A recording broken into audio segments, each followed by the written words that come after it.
Ang akala mo ba, bata, ay makakaisa ka pa sa mga ganong atake mo? Hindi na uubra sa akin ng mga ganong atake, kaya humanda ka. Ang ganun. Sige, subukan pa natin nang malaman mo.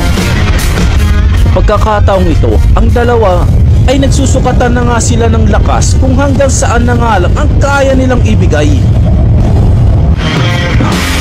Ibang klaseng mga aura na naman ang kanilang pinapakita.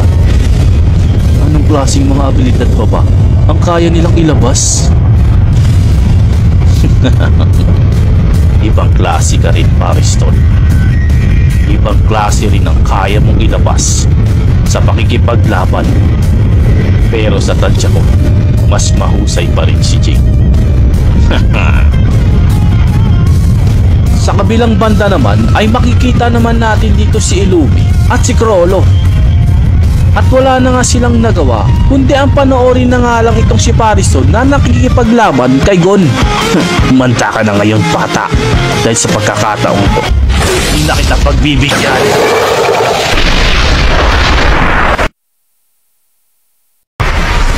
Ngayon na, ibibigay ko ng lahat para talunin ka, Pariston.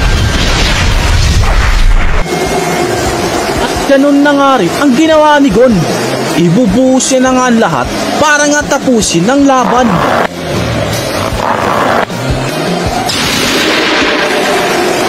Pagkakataon, sinisigurado, tatapusin na kita.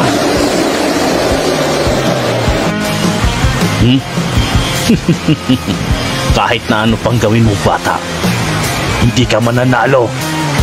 Nang unahin ko bago ang iyong ama. Wala na akong pakialam kung ito nang huli. Mailigtas ko lamang ang mga kasamahan ko. Ngayon, kumanta ka na sa magiging katapusan mo. At sinimulan na nga ni Pariston ibato ang kanyang atake. Ngayon, siguradong magsisisi ka. Nalinabanan mo ako, bata.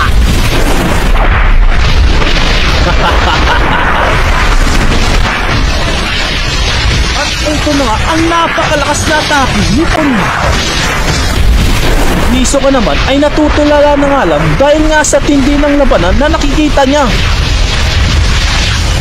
At ganun nga din naman etong si Sig Soldic. Nakikita natin na natutuwa pa nga ito dahil nga sa ganda ng laban. Napakagandang panoorin. Iba to. Ang kamao! At sinabayan na ni Gon ang atake ni Pariston. Ito na ang pagkakataon. Kaya hindi mo na dapat sayangin pa. Kailangan kitang matalo. Isang matinding sabayan na gamit ang malalakas na aura ng dalawa.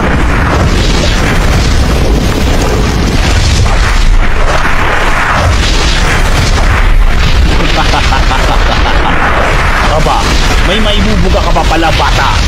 Pero hindi sapat yan para matalo mo ko.